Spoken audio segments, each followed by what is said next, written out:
we were talking about seeing your show on Broadway earlier, and I'd never seen you perform live before. Right. So when you came out and the audience started doing that, the boo boo, I thought, what's he done? Why did he? You can tell the difference between Bruce and booing. I've heard. It's very close. So you know everyone on the couch. Yeah, well, we've just briefly met. Yeah. Actually, Paul I've known a little bit, but Bobby I've known for since 1975. Wow, that's a long time. Yeah, I love Bobby. Oh, very nice. Yeah, the beginnings of this album, it's extraordinary. It began with a gift from a fan. Is this right? Yes, it began with this guitar right here. I was coming out of my play on Broadway, and you know, you come out and there's a small group of fans, and you sign some things and talk to some people, and there was a kid standing there, or a guy standing there with this guitar, and he just handed it to me. I thought he wanted me to sign it. He said, "No, it's for you. It's for you. I want you to have it, you know." And so I jumped in the car with it. I didn't look much at it till I got home, and then when I got home, I looked at it and I realized it was it's a gorgeously made piece. The wood is beautiful, and it's just, and so I left it in my living room, and when I started to feel like writing, I just picked it up, and it sounded so beautiful.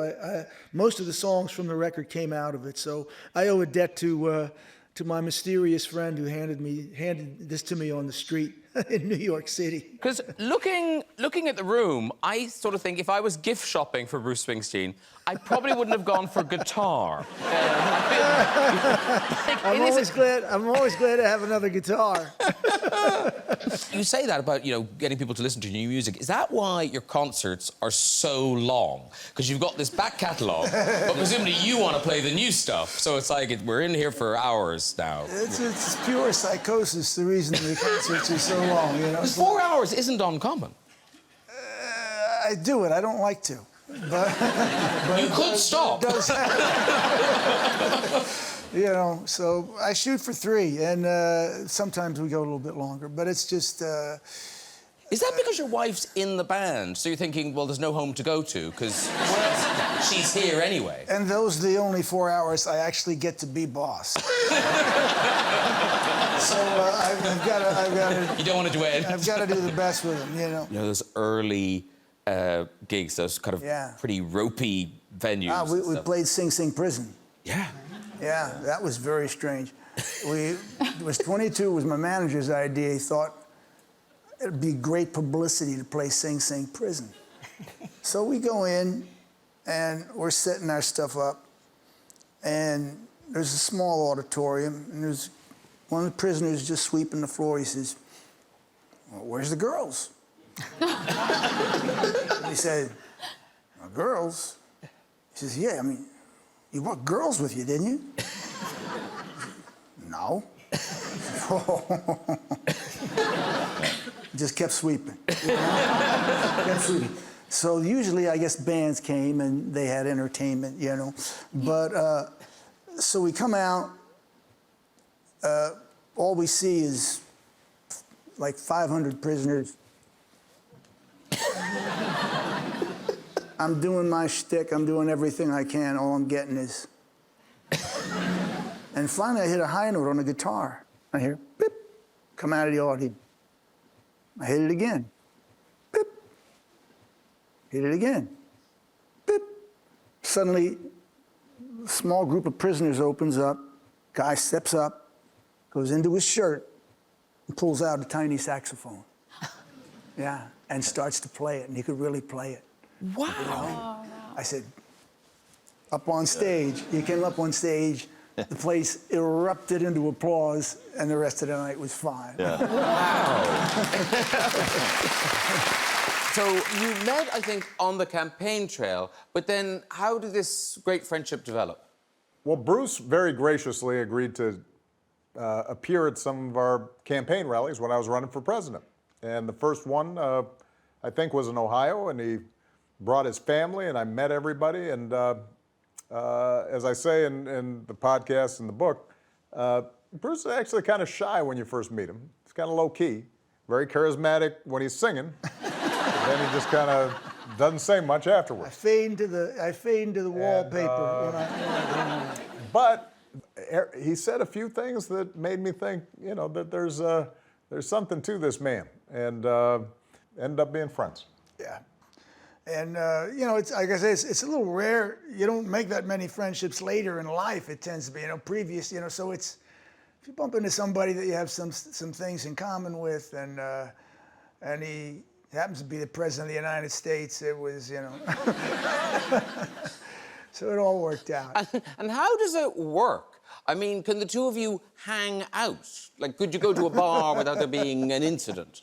Well, we probably could not go to a bar that was full without there being an incident of some sort. First of all, the bar would be full because he travels with 40 people, so. I'm not sure about all that. But what is true is when we're hanging out, it's usually probably in either our house or their house or a friend's house. Yeah, we can't just you know, take a stroll through Central Park. You know, that would involve a lot of selfies. And in terms of Elvis, is the story about Graceland true? Me raiding Graceland, you mean? Yeah, well, like when Elvis was still alive. It was 1975, and we were in Memphis, and Stephen and I wanted to go to an all-night diner. It was around 3 a.m. We got in a taxi. The taxi cab said, yeah, man, there's one right out by Elvis's house. Elvis's house? You know where Elvis lives? Take us there right now. Taxi driver took us to Graceland, and I got out. I saw there was some lights on in the house, because you could see the house wasn't far up the drive. Yeah. Gates were locked, the stone wall. I looked at Steve, I said, Steve, I'm going in. and the taxi driver said, hey, man, don't go in there. They got big dogs over there.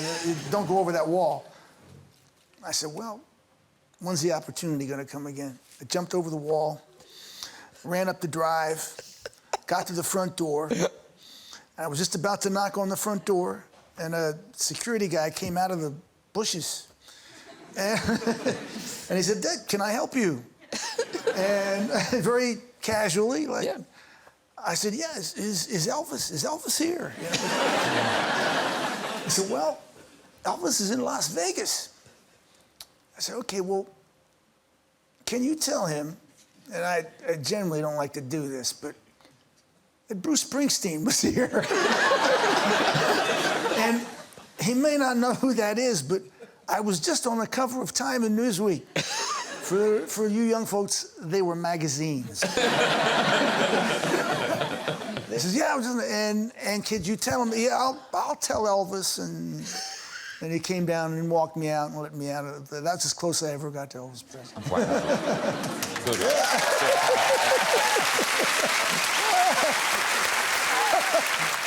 Do you have any fears, phobias?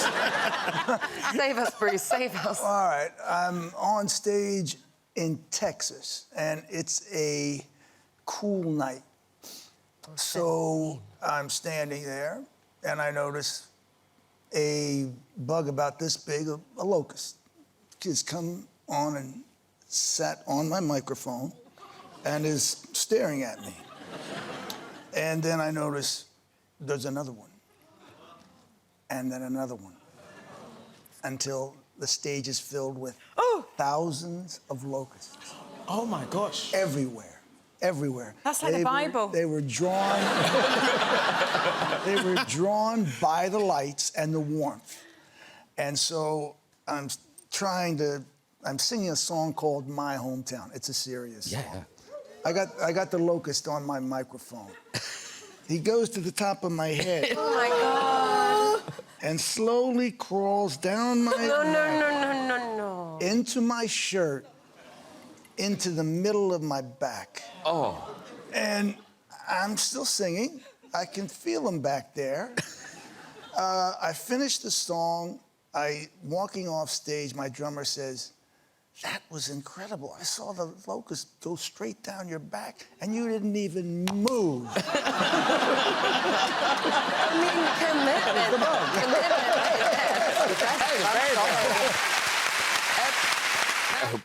you had a biggish birthday just last month, wasn't it? September? If you're kidding, 75, yeah. Ooh.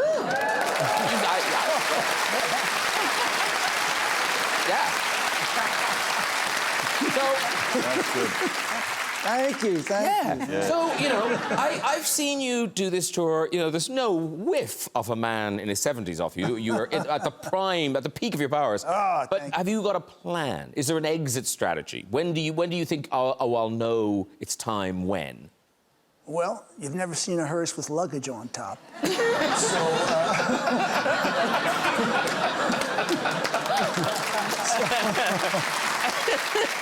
So that'll be about it for me. Okay. Okay. So there's no. You're just going to keep going till.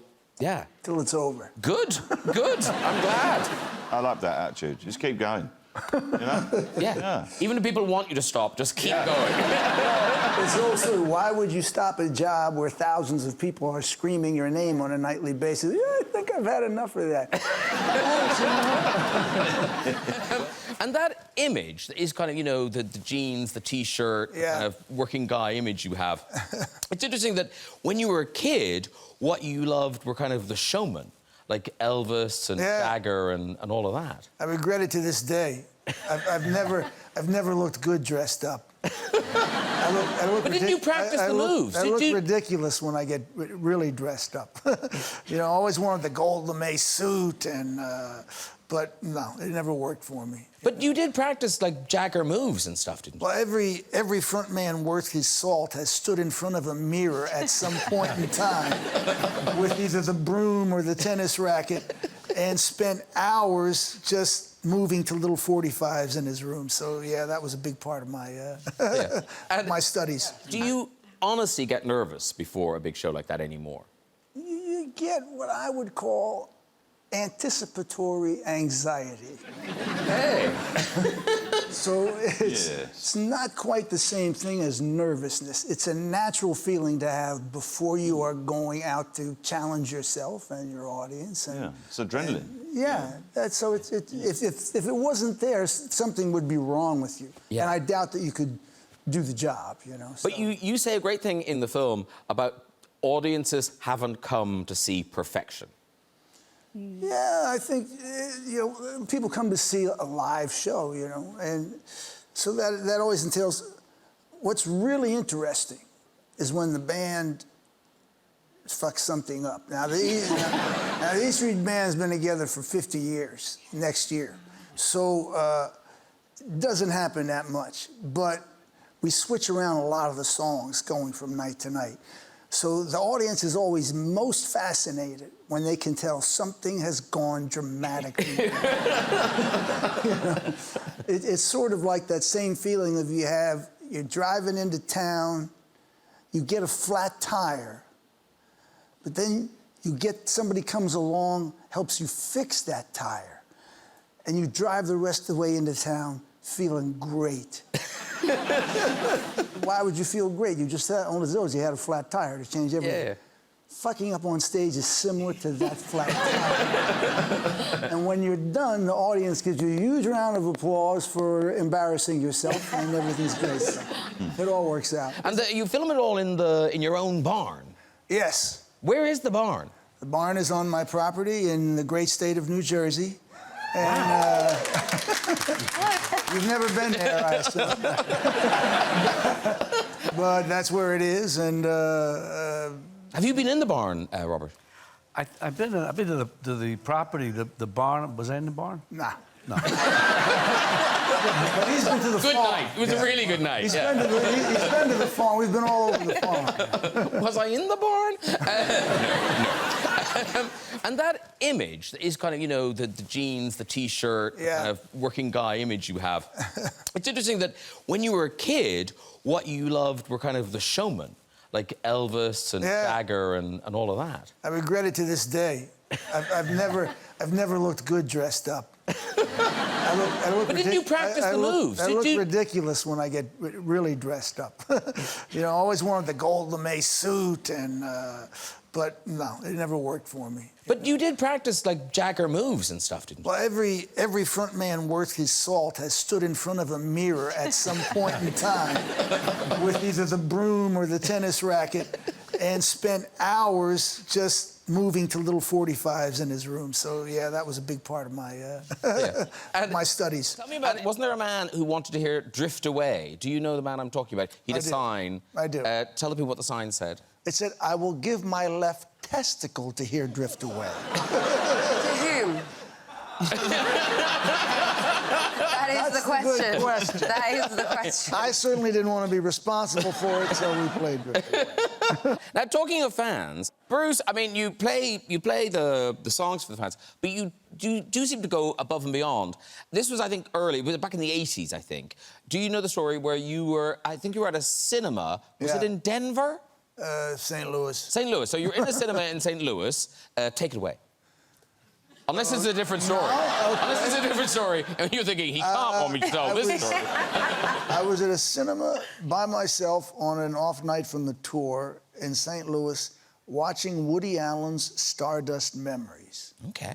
During which Woody Allen is not necessarily so kind to his fans in the film. So I had met a kid in the lobby who was there with his girlfriend and said, "Do you want to sit with us?" So I said, "Okay." See, oh, really? I just think that's a hard no, isn't it? Do you want to sit with us? No. No. No, I don't. But no, you did it. You're Said, lovely. "Okay." You went tap. So I went and I sat, and we watched the movie. And he says, "Is that how you feel about your fans?" So I said, "Well, not so much, right?" He says, "I'm going to go home now. Will you come home and meet my parents?" You didn't. I said, "Okay." Oh, I love that.